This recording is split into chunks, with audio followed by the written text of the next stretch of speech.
સાવલીમાં ST બસોની અછત સામે વિદ્યાર્થીઓ અને મુસાફરોનો વિરોધ, બસ રોકીને ચક્કાજામ।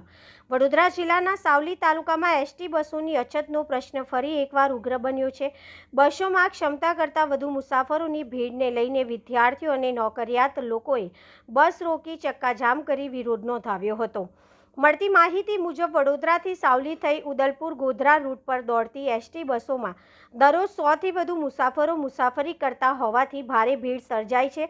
પરિણામે વિદ્યાર્થીઓ અને નોકરી પર જતા લોકોને ભારે હાલાકીનો સામનો કરવો પડી રહ્યો છે। વારંવાર રજૂઆતો છતાં સમસ્યાનો ઉકેલ ન આવતા આજે વિદ્યાર્થીઓ અને સ્થાનિક મુસાફરોએ બસ અટકાવીને વિરોધ પ્રદર્શન કર્યું હતું।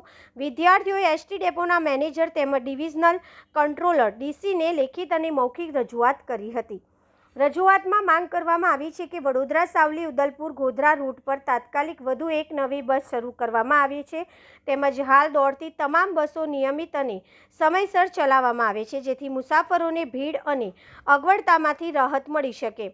વિદ્યાર્થીઓએ જણાવ્યું હતું કે રોજિંદી ભીડના કારણે અભ્યાસ અને નોકરી માટે સમયસર પહોંચવામાં મુશ્કેલી પડે છે। સ્થાનિકોએ પણ એસટી તંત્રને મુસાફરોની સંખ્યા ધ્યાનમાં રાખી વધારાની બસ ફાળવવા અને સમય પાલન સુનિશ્ચિત કરવાની માંગ કરી છે। હવે જોવાનું એ રહેશે કે વિદ્યાર્થીઓ અને મુસાફરોની લાંબા સમયથી ચાલી આવતી આ માંગને એસટી વિભાગ કેટલી ઝડપથી સ્વીકારી જરૂરી પગલાં ભરે છે। બસો બાબતે લેટ આવે છે, બસ નાની પડે છે, પેસેન્જર ઘણા બધા અંટવાય છે। 3 બસો હોવા છતાં એક જ બસમાં પેસેન્જર આવે છે, બીજી બધી બસો લેટ આવે છે। એની લેખિત અમે રજૂઆત આપી તો અમને ડીસી સાહેબે એવું કીધું કે અમે તમને અઠવાડિયાનો ટાઈમ મને આપો, ગાડી અમે તમને મોટી કરી આપીશું અને જે બીજી કાકણપુર બસ લેટ આવે છે એને અમે વહેલી કરી આપીશું। ઓર્ડર થઈ ગયેલા છે, આજથી ફોલો થઈ જશે, એટલે કે બીજા દિવસથી જ અમે કમ્પ્લેન આપી અને બીજા દિવસથી થઈ જશે।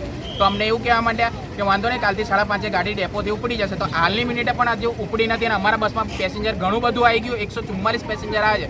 કયા રૂટના તકલીફ આવે છે? આ વડોદરા રૂટ ઉપર, ઉદલપુરથી વડોદરા રૂટ ઉપર ગોધરા ડેપોથી આવે છે, સવારે ગોધરા ડેપોથી લઈને વડોદરા જાય છે વાયા ટુંડાવ, સાવલી, મંજુસર થઈને। આપની શું રજૂઆત છે? અમારી રજૂઆત એક જ છે કે બધી ગાડીઓ નિયમિત કરવામાં આવે અને અમારી ગાડી મોટી આપવામાં આના માટે રજૂઆત કઈ કક્ષાએ તમે કરી?